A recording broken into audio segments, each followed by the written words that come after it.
I think some troopers would benefit from that. Yeah, yes, somewhat. Give you a side glance, You Ken. normally say that when the person you're talking about is not in the room, but No, With any tax. no, I expect nothing less.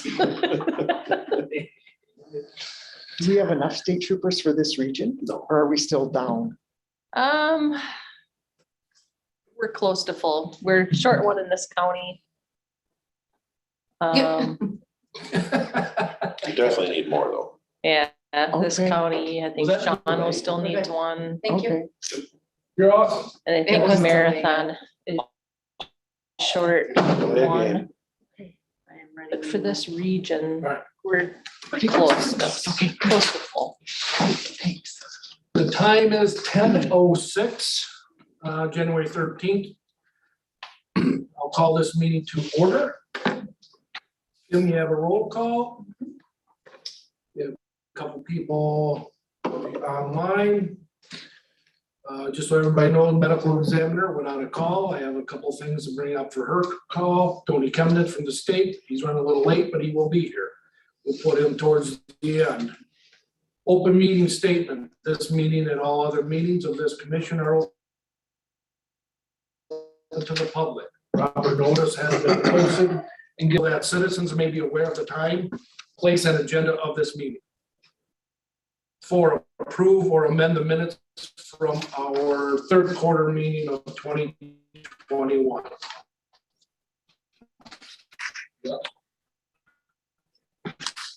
I move to approve. That moves. Any discussion? All those in favor of approving the minutes of the previous meeting, say aye. Aye. Opposed? Nobody? Kim did send out the agenda. We're on number 5 of this meeting. Any issues with that? If not, I'll take a motion to approve. I'll make a motion. Rick, is there a second? Aye. Any again? Discussion? Now I'll take a motion, for all those in favor of approving the agenda, by signify by saying aye. Aye. Aye. Opposed? Carried. That's the lay. Yeah, Yeah. I'll wait next time before I ask. Yeah. Get that last one. Public input? See anybody online? I don't see anyone here. What is your name? Greg Flora, Okay. Fire Department. You're with Case. I invited him to come along to see what we talk about. and look at. Absolutely. I just want to make sure he's in the minutes. In absence of myself, Greg is the operations manager of the highway department. Okay. Well, thanks for coming. I know Appreciate we've it. talked, but I never Yes. saw your face. All right, we'll go to reports. Now, I want to ask a question before we start the reports. Usually, since I just see my name first, I start the reports. I can put myself at the end. You want to hear the crash numbers right away. So if anything comes up, does anybody have any opinion one way or another?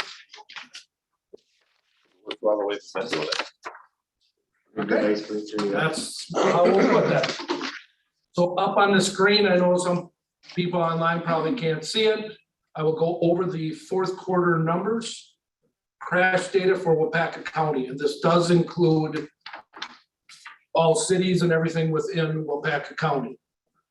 So October crash data, 45 property damage crashes, 14 injury crashes, 16 people that were hurt, 5 serious, 9 minor, 2 possible, 1 fatality in Waupaca County. A total of 59 crashes in Waupaca County.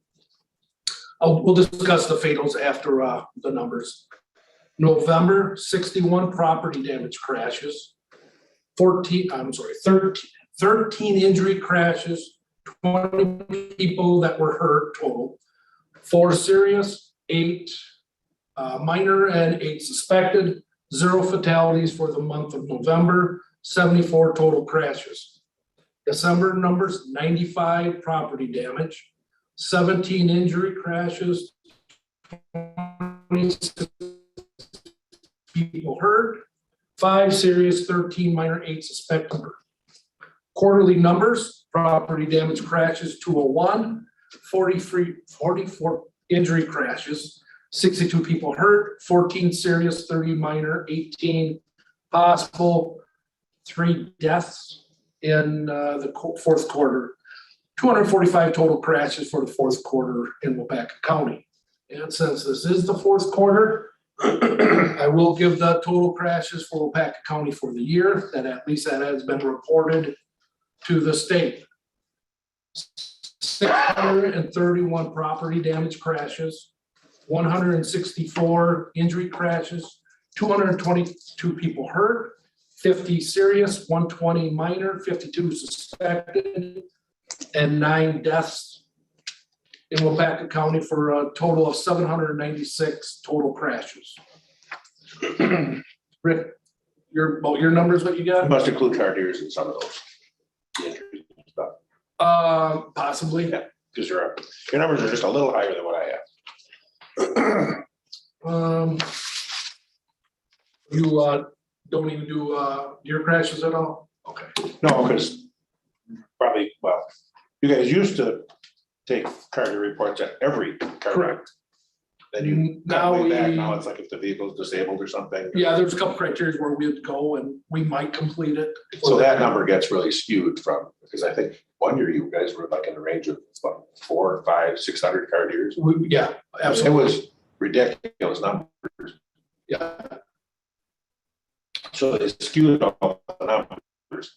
We just take car sure. deer fatals, but otherwise we take those out because or self-report doesn't end up in the, Right. And the So you number. don't do any of it. so I just, Okay. plus there's really not anything, well, I shouldn't say there's not anything you can't do about car deer crashes. But Look, very little we can do. And that's a whole separate, I think the DNR does stuff with DOT. On most, right? When they have high. Yeah, Put up your crossing sign. no, there's, they used to put those little reflective things or something up. They don't replace anything anymore, no. Considered it to be, can't control it when a deer's gonna cross. And that's why we kind of take those out, because it's really, there's nothing you can do other than, if we would start building those wildlife bridges and, Yeah. so some data that, I know Pat, has already heard this, but some data I put together about some of the factors in these 796 crashes we've had in Waupaca County. 79 crashes that alcohol was a factor in. Now, some of these may have multiple factors, but I'm just giving you the data. Drugs were a factor in 17 crashes. Distracted driving, 78. Government property, 66. Seatbelt use or non-use, 72. Teen driver, 121 out of the 700 some. Age 65 or older, 174. And speed, a factor of 198 of the crashes. Now looking at fatalities, alcohol was a factor in 3, drugs 1, distracted driving 2, but the big number out of our 7 crashes and 9 deaths, seatbelt use or non-use was a factor in 7. Age, teen driver 2, age 65 and up 4, speed 4. Like I said, we did have 7 fatalities for the year of 2021. We had one January 21st. A factor in that was a 1 vehicle crash, 1 occupant. A factor in that was a 65 and older driver, no alcohol. On February 26th, on Highway 45, we had a 2 vehicle crash. Seatbelt speed and over 65 were factors. April 28th, occupants, including the driver. We have alcohol, distracted, drugs, seatbelt, and speed being a factor there. We had alcohol was over the legal limit, and also meth was in that. May 1st was in the city of Waupaca, right outside on Royalton Street, motorcycle versus pole, alcohol factor. August 12th, one vehicle rollover on Highway 110. We have alcohol, seatbelt, and 65 or older factors. October 17th, we had one vehicle crash on Cray, where the passenger died. We have seatbelt speed. Waiting for blood results. I think we got the alcohol was 0, but we're waiting for the drugs. This is the one that the medical examiner wished me to say that the deceased, which was a passenger, did not have any alcohol in his system. And fatal next to Christmas, December 23rd, wrong way driver on Highway 10, near Reek Road by Waupaca. We had a commercial motor vehicle involvement, seatbelt, teen driver. There was 2 fatals. We had an unborn child that was considered a fatal. Kennedy, I believe you wrote this one, right? The medical examiner did want to say that the child died of head injuries with a no seatbelt. So none of the factors, or some of the factors anyways, involved in the 7 crashes we had with 9 deaths. Any questions? I went through it fairly quickly. I didn't bring up everything on the screen. I can. But is there any questions on my numbers? The wrong way driver, Candy, do you think there might have been a suicide with that? Why was she going the wrong way? Still investigating it, but I have a witness saying that she was coming down Reek Road and she was on the north side of the tracks. And she was just sitting there for quite a while until she came up behind her, and then she went. And then she came up to 10 and then went the wrong way on Highway 10. So that would tell me yes, but then, You're still investigating that. yeah, Cameron Durant, Detective Durant, talked to CPS. And they seem to think that she was in no way suicidal, a lot of good things going on in her life. So we're not really sure. And the phone download's not going very well either, because it's an iPhone 13. I was gonna say, yeah, those are really tough to. And Grand Chute PD called me this morning and said that with it being such a new phone, they don't even have the ability to do it. So that's kind of where we're at. It might be one of those we'll never know kind of things. All right, any questions? If not, I will go down my list. Casey, I got you up next. All right, good morning, everyone. The number 1 topic I have here relates to several spots in our county where we're finding a lot of long straight stretches that come to a T intersection where people are blowing through the intersection.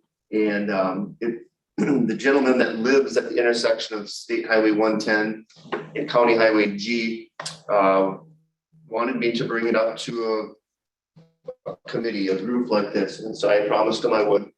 And he said he was standing in his yard, 6 o'clock in the evening. It was during the gun season. Him and his child were cleaning a deer, and all of a sudden here came a car shooting through Highway G across Highway 110.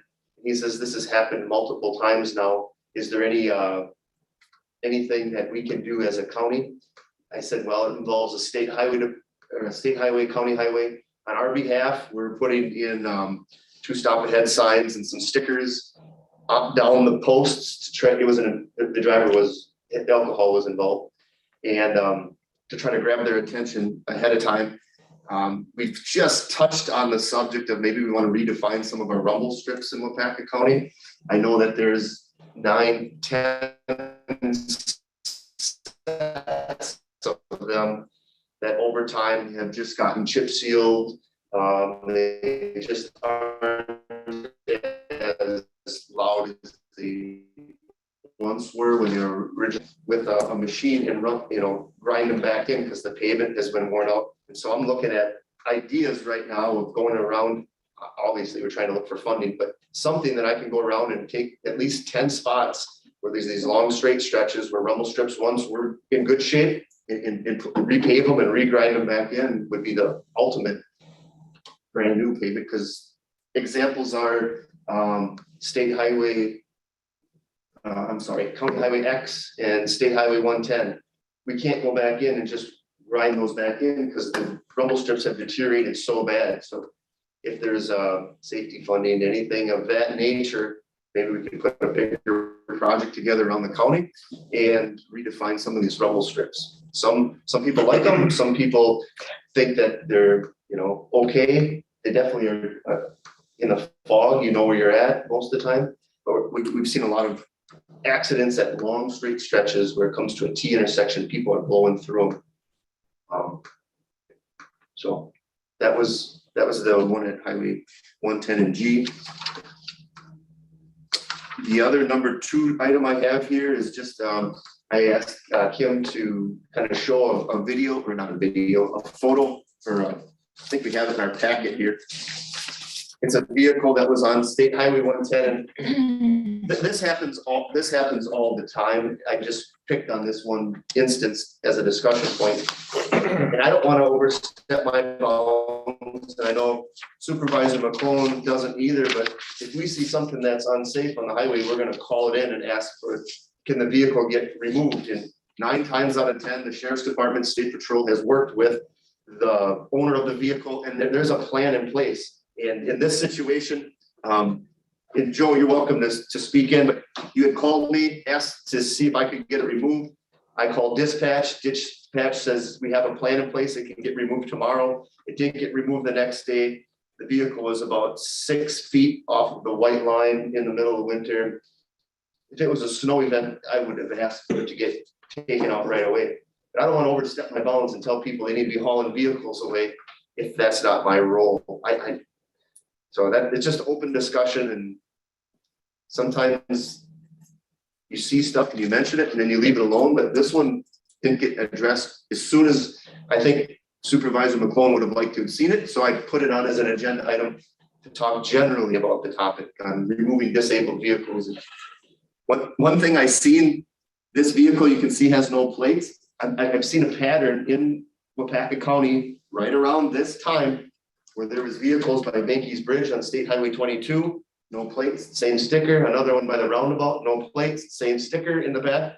There's a few of those that I just wanted to mention. There's kind of a pattern, but we did it for a while. There were broke down ones and they all look the same. No plates and the same little sticker hanging off the back. An auto auction. It's interesting you bring it up because we've had a rash of Say it's disabled on semis the side of the road. and we had an oversized overweight freak on a 29 D by Kaplan, and it sat there through the New Year's holiday for 3 days.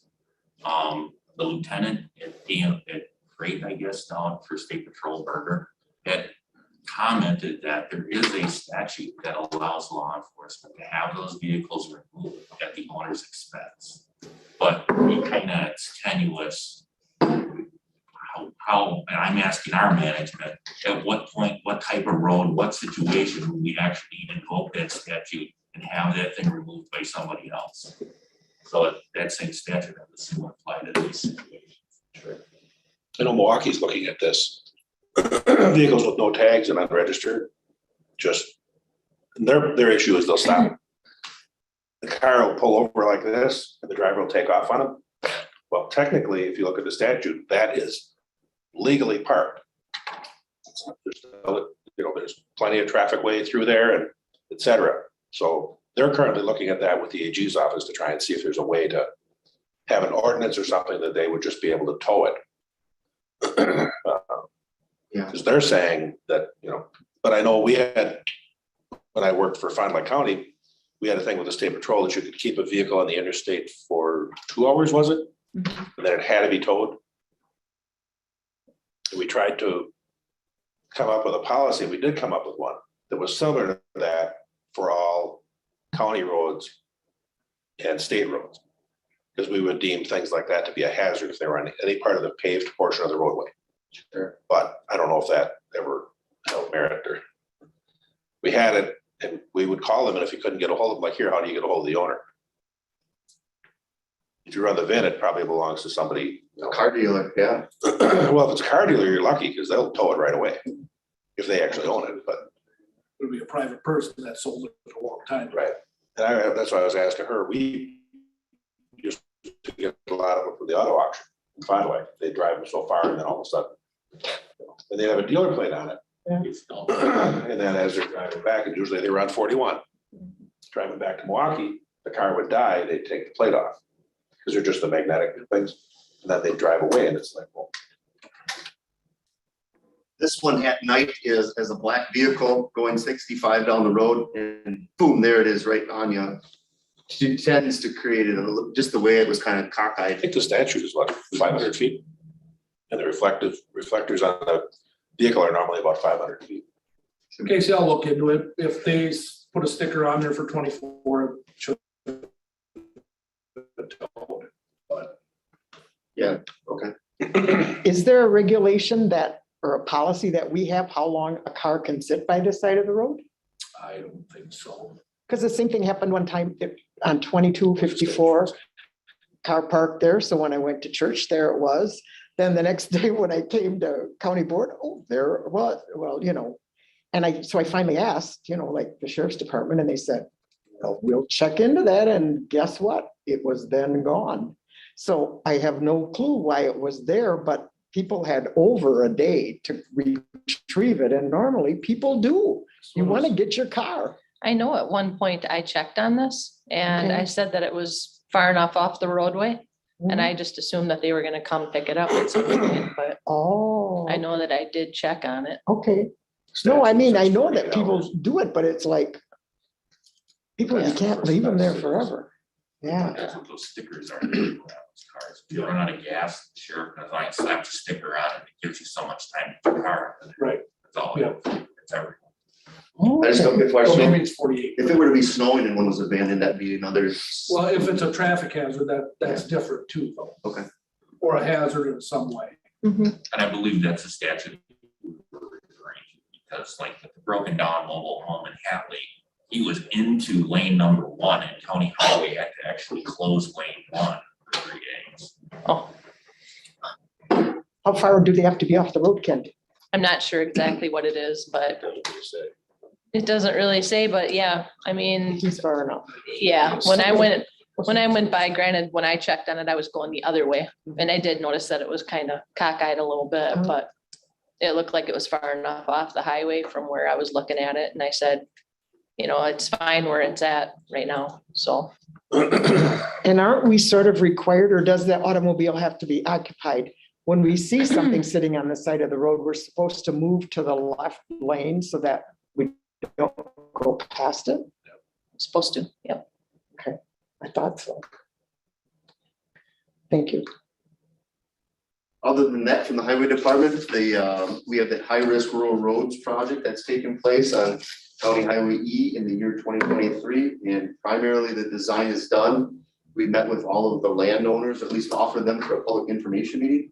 And the crews were out there cutting the inside curve by Constance Road and Highway E to try to give southbound traffic a better visual for those stopped looking to take a left onto Constance. We're moving along with that project, so it's another big one for next year, 2023. The design is almost done.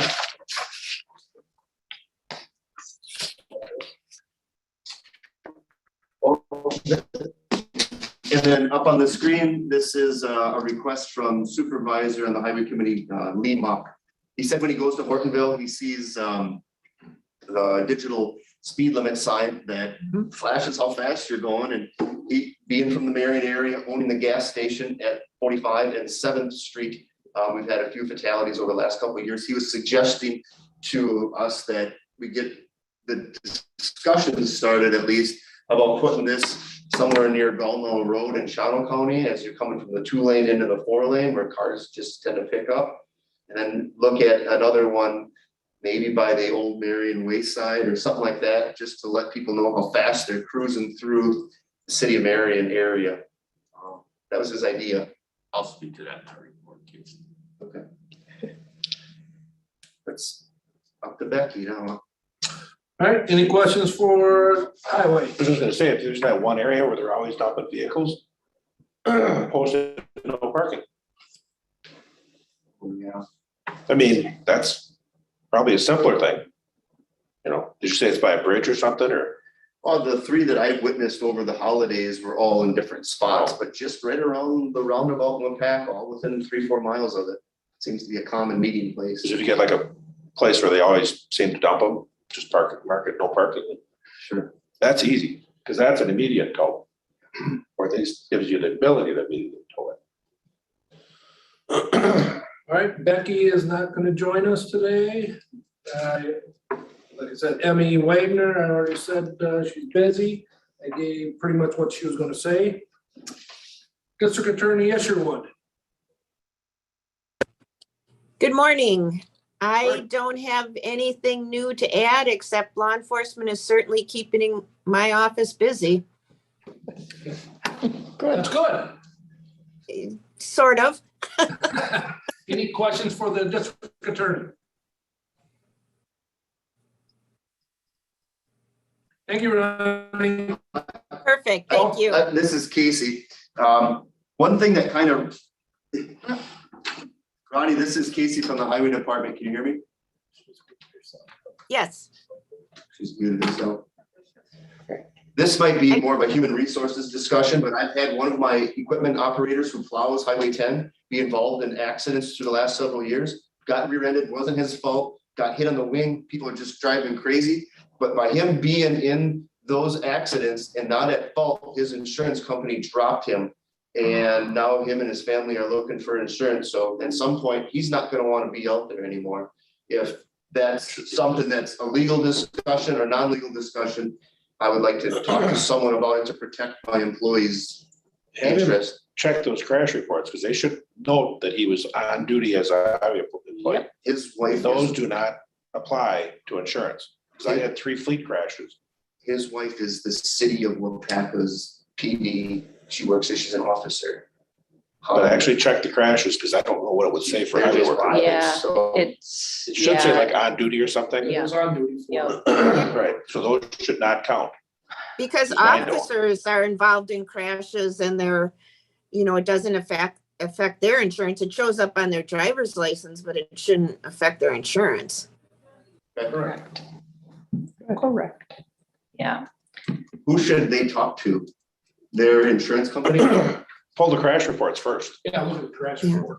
They See if they need to be corrected. Yeah, and if, find out who the officer is on the report, contact the officer, and they'll have to go in and amend it if they didn't fill it out right. All right. Do you have any specifics right now, Casey? He was grinding on Highway 10 and got rear-ended when he was turning left into the emergency lane. So or when You got it Dave? would have been. When it would have been. Dave? We can go back on our records. I don't think any of these happened with him this year. Because I could just bring Last it, year. Rick or I could bring it up right now if we had a day. Yeah, Yeah, if you want, just, if he knows the dates, just I'll find, dates and who took the report, location or whatever. we have Send me those an on email file. and I can send you the crash reports. Thank you. Because then, yeah, those need to get amended, because, I'll look it up too. So I You can can back that. ask those. well, yeah, two you can probably ladies. look it up by name. I Yeah, can't. we can look it up by name. Yeah, Yeah, obviously we just had one crash truck hit a couple weeks ago and another plow on 45 hit a couple weeks ago. Because if they did not mark it as on duty highway, they will be amended. Yeah. But if they did and your insurance still dropped. I don't know. All right. Thank you. unless he's at fault, right? If you're in an on-duty crash and you're at fault, and there's a citation issued, then the insurance company can use the citation, I don't know. but not I would assume the so. crash, right? I would assume so, but it would still be labeled on there as Correct. being on, you're still Right, on duty. right? Yeah. Any other questions for district attorney? Thanks, Ronnie.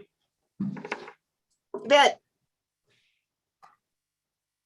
Mr. Chemnitz, So open a PowerPoint. I can't. And walk us right through.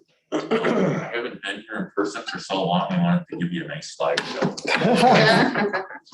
And I thought that I need to leave a half hour earlier from that one. So anyway, today we'd like to go over a summary of the 2021 DOT construction projects, give you an overview of what's coming up this year in 2022 for construction in Waupaca County. Discuss some safety and operational reviews that come out of the meetings here, what our engineers have found, taking a look at those situations.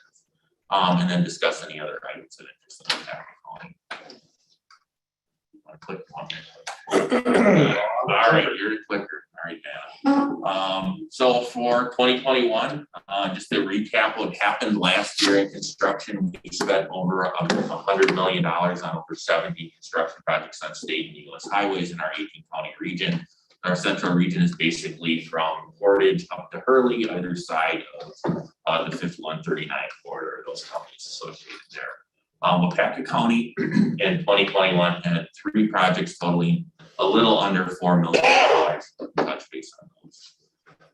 The big one that you probably all know living in Waupaca area is the Main Street reconstruction project in downtown Waupaca from Badger Street to Granite Street. This provided a new roadway with new utilities, street lighting, curb and gutter, sidewalk, and a pavement surface. We have some pictures there of pretty much what it turned out like. It should last you for a good number of years to come, being concrete pavement. We also had a bridge maintenance, high-level maintenance project. They sealed the bridge decks with a polymer material and then put a crushed aggregate stone on top of that to seal the micro cracks in the bridge deck on the 4 bridges that are listed there. 2254 over the Waupaca River, Highway 54 over the railroad overpass in Royalton, Highway 110 north of the 1049 interchange in Fremont, and then the picture there in the lower right is of the 110 bridge in Waupaca, east of Lake Waupaca. The other project that we had, this actually was a project that was advanced from 2022 to 2021. We slipped that into the latter part of this last year. The lead agency realized in our state bid process. This was on Highway 22 from Manawa up to Bear Creek Corners, from Highway N North Junction up to Highway 45, provided basically a new asphalt riding surface and gravel shoulders, centerline pavement markings, and pavement markings as well. Looking ahead to construction in 2022 in Waupaca County, we have 2 local road projects that we are overseeing. BKC's projects, but we're helping out with that funding wise. The Highway Double B bridge over the Little Wolf River is a bridge replacement project. They will remove that old structure that's pictured there in the photo in the upper right, and they will install a new bridge. It will install new energy absorbing end terminals. Those are the square ends that are kind of, they look like, we call it tiger board, that yellow with the black stripes on each end. And then there's some grading work with that as well, so we clear those out before 6 feet off the ground. So those new guardrail and end treatments will be installed for safety on the bridge approaches, and the bridge approaches will be regraded. It was just let this week on Tuesday, so we'll have a contractor meeting for that construction here in the next couple of weeks. Construction will be starting in the middle of June and run through Labor Day. And obviously with the bridge replacement, the road will be closed and it will be detoured via Highway Double B 54. The second bridge replacement project, this is over the south branch of the Little Wolf River, removes the old structure, same deal as we just talked about. Again, they are replacing the end treatments and the guardrail, but only on the eastbound lane side. There was no crash history associated with runouts on the other side. There's an intersection close by with G and B, just to the west of the intersection, I believe. So that intersection will be regraded as part of the project. Again, that was just led this week, and construction for this one is a little earlier than the other one starts in May and runs through July. It will have a couple of detours. Waupaca County is going to sign those detours. The detours are listed there. For Highway T 161, Highway 49 and B for the Highway D detour, and then Highway 161, 49 and B again for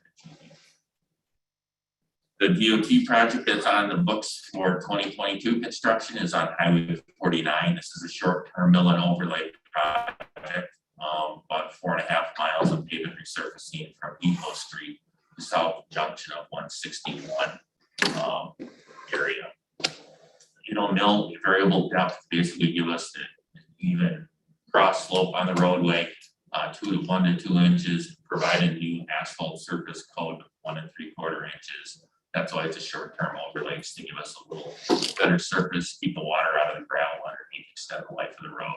Again, centerline rumble strips will be installed. They will also install wet reflective edge line paint or fog lines. This has more glass beads in it and that provides a better reflectivity for nighttime and low visibility driving to help drivers know where the edge of the road is to prevent those lane deviation crashes. It will improve the super elevation or the banking on the curve through County Highway B. On 49. It will also install some bypass lane pavement markings in Meadow Lane. And there is some minor real estate acquisition associated with this project in Scandinavia. There is some curb and gutter and sidewalk work that will be as part of the project as well. This will be let in March, and it will generally be single lane closures like we've seen on our other paving jobs with flagging on end of the work zone. Additional information is available to everybody via our website. If you live near any of these construction projects, we encourage you to check out the DOT's website. That web address is listed on the bottom left-hand side of the screen. And it gives you an overview of what the project is, the schedule, the traffic impacts. If there is virtual meeting links, those will be provided. Sometimes there's public meetings that'll be videoed and put on there. There's a map of it. There's some contact information with the construction engineers that are out there should you have any issues that you need to have addressed. Safety and operation reviews. I touched base on this at the last meeting. I have yet to get out there and look at it. I'm actually in Waupaca today, so today is my Waupaca County Day, and I will be going down and taking a look at this intersection. It's Northeast 7th Street and 45. We did pull the crashes, like I said at the last meeting. We found 4 crashes total for that 5-year analysis period between 2016 and 2020. There were no crashes at this intersection for the 3 years, 16, 17, and 18. There were 3 crashes at that intersection in 2021, and then 2 crashes occurred in 2019 and 2 in 2020. So is it statistically outside what you'd expect? Not necessarily, but we will go out there and take a look at the 8-pillar blockage. That is a skewed angled intersection.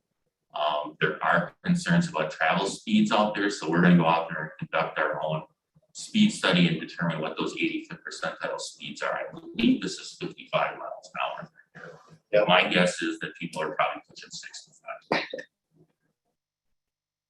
65. So as far as the policy with where do we locate your speed signs or the what else we call it, dynamic speed display signs. Those signs are permitted to the municipalities.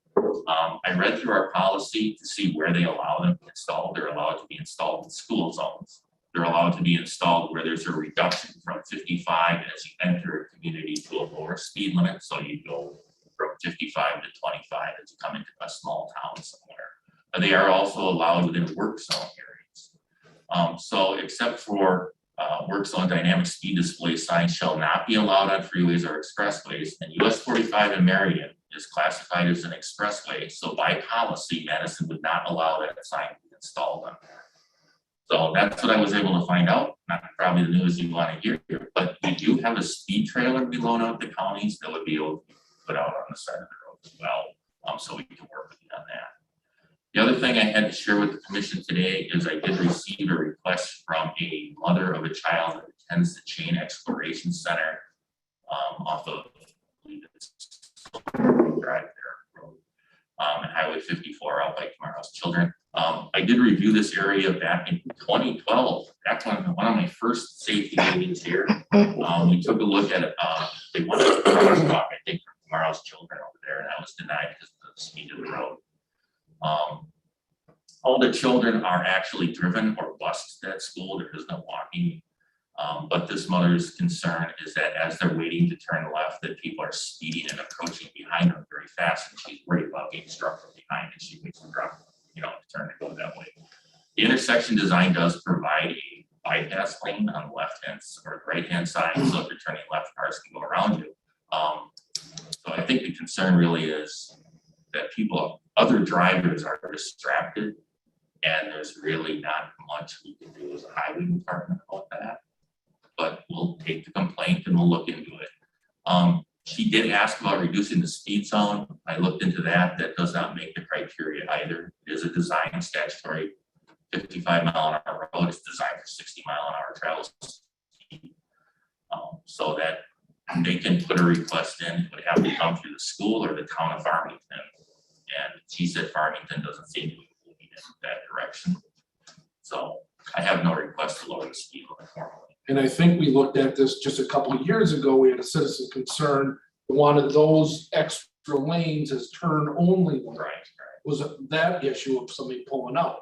That would go against what this other concern is, somebody coming behind, Absolutely. because at least now they can go around it. So. we And, have gotten- and school zone signs too, remember? Well, and that's what I said, I'd go look at it, but the issue with schools on signs is the school is really not visible from the road and it's almost 1,000 feet off the road. Right. Now I have school zone, just the Pentagon signs on Highway 70 in St. Germain, and the school's back, so I'll try and take a look.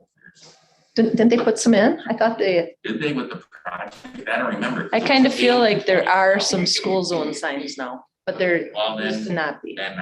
that's what I can do. And I don't think the crash data, like you said, Yeah, there- for any of these issues that when they cause really back it up. I think back in 2015 or whatever, that other complaint I actually sat out there and I counted cars in there. There wasn't, I didn't see an operational problem. I did not see near misses. I didn't witness any of that. If we wanted to do a more in-depth, I could put a camera out there, but I really just think this is a person who's uncomfortable in the driving environment. And I can't do much for that. I mean, we engineer the road to standards. It's like a lot of other intersections across the state. Just happens to be this where she takes a drive. It is scary anytime you have that to make a left turn. Even with a bypass lane, because people are just looking here. They're not, so it is scary, but We have in some situations, actually mark those as only a right turn. But what happens is people still use it anyway as a bypass, right? So now you're creating false expectations. And people are gonna do what they think they can get away with. If you're late, they're just gonna do it. The only other item I had to bring back up was the Highway K school bus back up at the 10 ramps. You talked about that, I think pre-COVID. Pre-COVID. But I don't know, then COVID hit and then the bus, then the kids were at home and I don't know what's So happening. what we were running a test. And no one's from the PD here. We said out of the elementary and the middle school, they would get on Highway 10 and they'd all come off the Highway K off ramp. Well, we sent half of them through the city.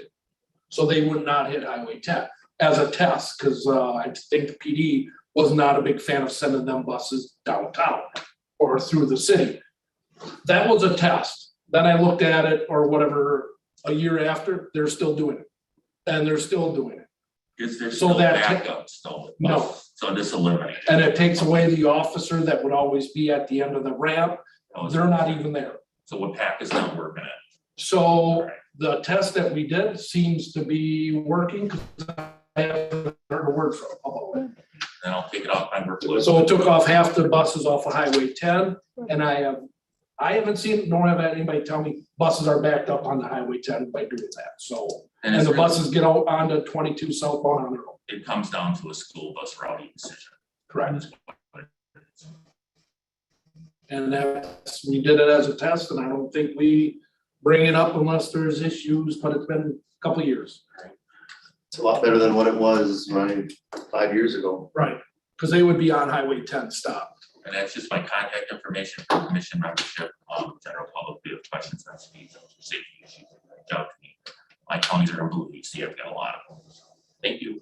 Tony, on that State Highway 49 briefing here, where it says there's right-of-way acquisition and sidewalk replacement, I think that's in the village of Iola, not in Oh, Scandinavia. did I have the wrong? If it needs to be updated on the DOT site. Yeah, I'm here. Yeah, okay. By the Dollar General, they're doing a lot there.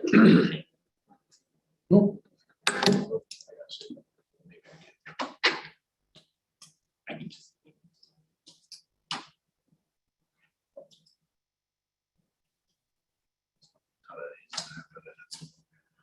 All right, any questions for Tony? Any other questions for Tony?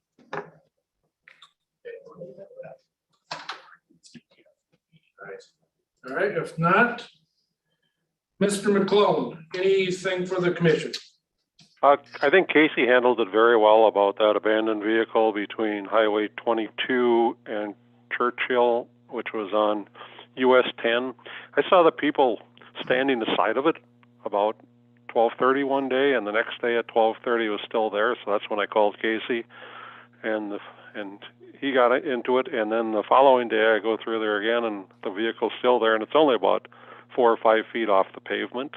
And then Casey did get somebody to remove it. I know he didn't know the policy on how long they could sit there, but that vehicle was there almost 60 hours before it was removed. So anyway, I think Casey did a good job handling it. That's all I need to comment. Thank you. Any questions? All right, thank you. Mr. Keppen is not here. Rick, we are up to you. Short and sweet because you went through a lot of it already, which is good. That's, oh, wrong one. That's a PDF, which will work. Yeah, we won't do that. No. Like it. Okay, next one. Just the statewide numbers out of this morning, 15 fatalities compared to 17 last year. Those are reported. We know there's been a few more that haven't been reported. Also, the number for last year is 600, but that will change throughout probably the next 30 to 60 days as they get medical examiner reports in and decisions are made, like the one we were talking about earlier, that you don't really know what. So that number will change, but we're still well above what we had in 2020. Next one. The numbers that you had gone through, like you said, they're a little different, but you can see that the overall crashes are up, fatalities are up, injuries are down a little bit. I didn't see any huge contrast in the factors when I looked at them, which is something we always take a look at to see if, because last year the 2020 was the speed. Now, compared to the 2 years, it doesn't seem to be a whole lot different. So next one, one fatality we talked about on K and P. Yep. There were 4 crashes in the past 5 years there in that same area. You can see the factors. A couple of them were possible injuries, no injury. And we take out car years for this also because it kind of skews the numbers, but I didn't see anything when I looked at each of the reports to see that there was something similar between them. We looked for, I think there was one we had looked at where the same tree stump had been hit like 4 times in 5 years. So that's kind of stuff we're looking for. And I didn't really see any of that here. Next one is the next crash on 10. Again, there's the head-on crash, but I didn't see any other head-on crashes in that area, which would tell us about the wrong-way drivers or, but I didn't see any of those. I don't think, given that stretch of the roadway, and we're looking at 12 crashes in 5 years, I don't think that's a high number for the number of vehicles to go through there. Mobilizations coming up, and these are not the ones that we follow. We do the Memorial Day and Labor Day, but just these are the NHTSA ones. They want a little extra enforcement around Super Bowl, which I think we definitely see, especially since the Packers are going to be in the Super Bowl this year. So, we'll need some extra. But we do have both playoffs will be in Green Bay if they win, not this coming weekend, next weekend. So I think we might see a lot more traffic activity just going to Green Bay itself, even if they're not going to the stadium. I don't know how much traffic you see through here, but people do tend to take the back roads. And I never would have thought that until I started working part-time at Black Creek, but it's like Packer Sunday, holy car, right? I mean, the traffic on 47 and on 54, I'm surprised how many people take that. And then another one that would be nice to get a little more information out about is the vehicle recalls in March. I don't know if you still do it, but a lot of agencies, every time there's a crash, they will run the VIN to see if there's any recalls on the vehicle, any fatals and stuff, to see if maybe someone had some major recalls and didn't do anything with it. But there's so many vehicles out there that people don't even have a clue that there's recalls, or they get the card in the mail and then they don't do anything with it. And some of those may not seem like much, but like there was one for lug nuts. So, that's a big thing. So that would be, when that does come out, I'll probably send that to you and see if we can fire it off to everybody. Just throw it in your Facebook page or put it out there to let people know that, recalls are free. You just have to schedule it with the dealer. And then, of course, St. Patty's Day and then the railroad crossing campaign in March. Those are the ones that'll come up before the next meeting. Okay. Next one. Just a couple of things signed into law legislatively. One is the unregistered vehicles. Up until, what's the date? It was signed December 3rd. Anytime there was a state of emergency, you couldn't enforce the registration laws, meaning vehicles without plates or plates with expired plates, you couldn't stop them during the state of emergency. And the problem with that is that you could have a flood in Douglas County and the governor would issue a state of emergency, and now statewide you can't stop cars for registration, which doesn't make sense. So that's been eliminated. Because there are a lot of violations that you'll find when you stop someone for registration. Again, I'm involved in the Milwaukee Traffic Safety Commission, and that's their big thing is now for 60 days, they can't stop a car with no plates on it. I think it goes back to years ago when you physically had to go somewhere to register your vehicle. And in a state of emergency, a lot of those were closed. I could see if we had a statewide state of emergency where everything shut down, but you can do everything online now. So, and then the traffic violations or emergency response area adds the emergency or roadside response area. So if you go out and have a crash and you have a traffic incident management area set up, that is now the same as an MUTCD. Is that how I say it? Zone that's work zone that's set up by the highway department or DOT. So fines double, no phones allowed in those areas. You're not allowed to be on your cell phone, etc. That goes all the way down to a tow truck in front of a disabled vehicle. That you can't do that, and it's protected. So there's the heavier fine, $10,000 fine, imprisonment not more than 9 months. So there's some teeth into that, and it was signed into law. And I'll email this to you, and then if you want to send it out to them, or you can actually go on Community Maps yourself. You don't need to log in. You go to Community Maps, go into TSC Resources, and all the legislative updates are listed there. And then the green vehicle lamps is still in process. It was voted out of committee in December. I know they didn't really have a whole lot of session time there, so hopefully shortly after the first of the year here, that'll get passed. I haven't really heard any opposition.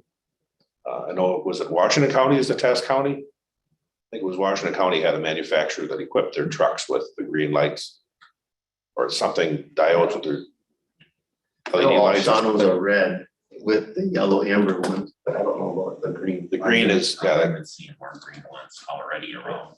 they're technically not allowed, but the big thing is that they're only allowed on municipal vehicles. They're not allowed on, Joe that plows the parking lots. They're not allowed to have the green lights. So for law enforcement, it's only allowed on a command vehicle, and then for highway departments, it'd be, your plows and stuff, because it's supposed to be more visible. That's what the studies are saying, is that, that along with the amber is much more visible in it. So maybe that'll help a little bit with getting hit. And then the ATV, UTV speed limits had a public hearing in October and hasn't really gone anywhere since then. I know there's been a lot of question about it, whether it's a DNR rule or DOT rule and where they're going with it. But depending on who you talk to, if you have an ATV route on say a county road and the speed limit's 55, you can't set 35 for ATVs and 55 for cars. This will take care of that. And there again, I see those signs all over. Yep. The question will come up if you make enforcement on, say, a 35 and they find out that it's not constitutional, but then you had the proverbial, I stopped the car for speeding and there's a dead body in the trunk. You lose everything beyond that if the stop was. So that's the concern, is if that 35-mile-an-hour ATV speed limit is illegal, and now you stop them and you find a boatload of meth or something. Now what happens beyond that if your only reason for the stop was the speed? And then just a little review from what we had talked about, was it 3.5 months ago or so when we met as a group with communities on, Mhm. you know, these are what the numbers were back then for the hotspots. My intent is for the next meeting, so then we'll have like 6 months to see what the change is. So you can just go through these. You can see this one here is speed 1 and 4 crash itself, but then when you look at Fulton and 10, that's the high crash area within the city of Waupaca. I believe the city was going to do a little bit of extra enforcement there. And your sergeant was going to set something up for you guys to kind of DAP that or whatever you want to call it. So, next one. That's just a highlight of that. Next one. And then the city of New London. Again, looking at that specific area, and then we'll take a look at it again in a couple of months and see what the numbers are. Not that they're real high over 3 years, 22 injury crashes, but I mean, 3 years, 22 injury crashes, that's quite a bit. Not fatalities, but there are injuries. And then you start looking against 65 plus drivers seems to be the thing we're seeing in a lot of rural counties. The older drivers are involved in the crashes. Doesn't mean they're at fault, just means they're involved. And then teen drivers right behind them. So, and then that's just a blow up of that area. Just a couple of things to keep in mind is, messages and our intent is for this stuff to be out there for you to maybe cut and paste it and throw it on your Facebook page. Just as a reminder every so often, just like we do when the school buses start running. And we do things like at, St. Patty's Day, you'll see a bunch of stuff about Super Bowl. I know the State Patrol, every Packer game, they usually do a little blurb with a trooper in a jersey and talk about, not being stupid. And then little things that we can actually make for your county to show that, in the county, how many people are injured in a crash each day or each number of hours. So things that kind of hit home. And I think the next one is just my contact. Yeah. If you want any contact information, in case there's a lot of highway departments that are saying they need information like for their yearly report, how many crashes happen on a county road or a town road. And I know we did it for Kenosha and we did it for 2 other counties. If you send them an email, they can help you put that together. Okay. If that's something that you want. Sure. They have 5 analysts down there. So if there's something unique you'd ever want to look at, they can help you with that. It's not meant for just law enforcement. Anything to do with crash reports, they can get you that. I had another one down in Grant County. 2 of the municipalities said they want to do a road study. They want to know where their crashes are. And so they sent an email there and I think they had the answer within 2 days, a little map showing them everything. I think that's it for that. And then one other thing I wanted to bring up is with community maps. We're making some changes and they're in the test website now, but when you go to predictive analytics, one of the issues you might have is is any part of Highway 10 actually in the city of Waupaca? Yes. Does Waupaca do the crash reports on 10? They can, yeah. But do they, are they the ones who normally respond, or does the sheriff or state patrol usually do that? Little bit of everybody. Okay. On the westbound side of town, they'll write them. Okay. I guess one of the changes that they made to this is, first of all, you can apply a weight to the type of crash, meaning you can, because right now when you look at it, we just take fatals, A and B injuries, and it's basically a 1-1-1 weighting. You can click on a button in the test site, which will be going live hopefully soon, where a fatal will get more weight than an A, B, C, or O. So the weight, I'm kind of like, you guys do something like that, don't you? Well, we try not to chase fatals. Right. Because sometimes But- they're alcohol or driving. But when we look at what I would call the quick and dirty, here's where the crashes are, you do have the ability to weight those. So you would include all of them rather than just K and B crashes. But the part that I like the most is that you can pick the jurisdiction agency. So like in Fond du Lac County, if you look at the city of Fond du Lac, Highway 41 or Interstate 41, just like south of 00 down to 151 is technically in the city of Fond du Lac, but they never go on the interstate. So when they run this report, what's going to be their hotspot for crashes? Johnson Street, which is their jurisdiction, Highway 23, but then Highway 41. Well, they don't have really any, as they would put it, they don't have any jurisdiction out there. The same thing with the 151 bypass. They don't work out there, but some of it's in the city. You can pick by agency and, find like PD can say, I just want to know the year that I cover, crash reports I write, where I'm weighted by that versus having to take the city. Milwaukee does the same thing. You could do the same thing here and say, the sheriff could say, I don't really care about the cities that handle crashes. I want to know just mine. Well, if you put in Waupaca County Sheriff, now you just get the predictive analytics based on where you write crash reports. So it makes a clearer picture for what your responsibility is. And even like for the state patrol, rather than having to go in there and pick every state highway or every interstate, they can just say, for this region, where are my crashes? They're also going to add some crash flags. And there is a discussion about changing the seatbelt flag to be a true seatbelt flag. Because right now it includes no helmet.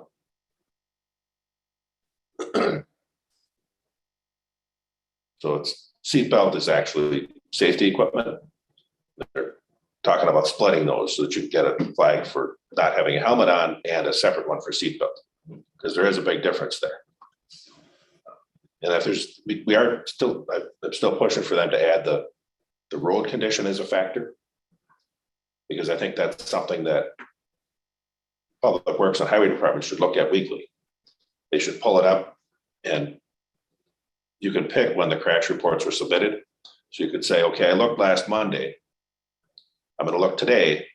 Since last Monday, how many crash reports have been submitted that listed road conditions as a factor? So then you could look at it and say, well, why are there 5 crashes on this road in a week during a snowstorm? Maybe you need to either redo your routes or go take a look at it, or say, hey, the crashes are all happening at 5:30 in the morning, but we're not getting there until 6:30. Something that might be able to help you out. Because right now, how do you know? Unless they tell you, hey, Could that go the other way when somebody smacks into a stretch of guardrail and then all of a sudden it's like, well, the road was the problem of the crash? And it no, was it's still in the crash a- report. It's already on the crash, correct? It's already on the crash report. We're just saying we want to be able to make it so you can pull it up readily versus having to have, having to wait until the sheriff says, hey, by the way, they keep going off the road here every time it snows. And you're like, well, we're out there every day. Well, if you take a look at it and see that in fact they're crashing at 5:30 in the morning, because that's a heavy traffic time, but you're not getting there until 6:30. Maybe it's I don't know, maybe it's a route change, maybe it's a whatever. Because if that's the factor, you can't fix it unless you know what the time is or what's happening. And maybe it is simply a matter of saying, okay, well, instead of going over here, they're going to start here because that's where our crashes are happening. That's really all I have. They're still looking for somebody to replace Joe Davis, who worked the southern half of the state. So if you're calling Mike for anything, Mike Punish, he's still the Lone Ranger for the entire state for grants. He's a little, I wouldn't say overwhelmed, because Mike does well with it, but he normally, he would normally return your phone call today. Well, it might be tomorrow. Any questions for Rick? Yeah, these green lights, do you think that's gonna continue to move forward? It sounds like it, because the highway commissioners group is pushing it, and there's no backside to it. There's nothing, what's the downside to allowing it? Doesn't require it, it allows it. So what's the downside? And then they always do a legislative analysis, and the DOT engineers didn't have anything negative to say that, it would impact this way or that way. And it really doesn't have a budget impact, so you don't have to do it. But if you want to, and from what I was told, most trucks built in the last 5 years or so already have that ability. So I don't know, but if it does pass, or when it does, I'll make sure to, again, not that I don't want to send it to her, it's easier for me to send it to her and then she can send it out to the group. That way we also avoid that open record or open meeting by having a meeting by email or something. At the highway committee level, or highway commissioner level, the commissioner, John Johnson, and I think it's his last name is Kelly from Chippewa County. Them two over there are the one that are lobbying for a lot of the green lights on municipal vehicles. So I know there's a number of See them counties I next went to that are really, that they want them. They, like I said, Washington County did a test with whoever, some company that installs them. And biggest issue now, I guess, is you gotta order trucks today to get them in 2024. That's what they're finding, is they can't get trucks, but yeah. We ordered ours in November 2020 for 2022. Still might not get it. Well, we got them. Oh, you did. We were the only municipality through the Kenworth dealer that did get them. Drive some old trucks for a while. All right, thanks, Rick. Sheriff, not online. Andy Carlin. Nothing. State Patrol, Candy, I've got nothing. all right. Law Enforcement Committee rep, Pat Craig. anything? Nothing? Nope. Thank you. Free for all, anybody, Waupaca? On rumble strip thing. Since we put it in, X there coming up to the 110, that did seem to help quite a bit. And like you mentioned, they are pretty well down when they're almost not practical anymore. So if those were to get redone, I think that showed a huge improvement at that 110 Kelly accident intersection. Sometime by the, I think it's February 15th, March 15th, I applied for an STP funding to replace that section of X all the way up from 110 was it's a cutoff road, I think so. It's cutoff road. Loss road, yeah. And then the pavement would get replaced and we'd grind them back in then. So we don't want to do it and then all of a sudden we get an award to replace the whole road. It would be unlikely federal highway would give you safety money for that because it would be considered a maintenance, because it was there and tore down. And they don't fund maintenance, they fund new safety improvements to mitigate and identify risk. Okay. This is your new sergeant. Yeah, so if I'm not here, Sergeant Strobel should be here or something's Good. good. Nice to meet you. Yeah, been a long time away. Chris Gregory, New London PD, anything? No, nothing for me. Thank you. Thanks, Chris. Anybody else? Kim, do we have a date for our first quarter meeting in 2022? 14th? Thank you. And hopefully that date will be in our new meeting room at the sheriff's office, but we'll put that out So we enter off of the other side of the building then? by all the windows, just enter in the front, Been a long time. Dispatches. where our Yeah. current dispatch is. Hopefully, we gotta get into the new dispatch and then redo the old one a Okay, little bit for a meeting room, but. All right, if nothing else, I'll take a motion for adjournment. Tony, adjournment, you got a second? I'll second. Second. Although, any discussion? All those in favor of adjournment signify by saying aye. Aye. Aye. All those opposed? Carried. Thank you, everybody. You guys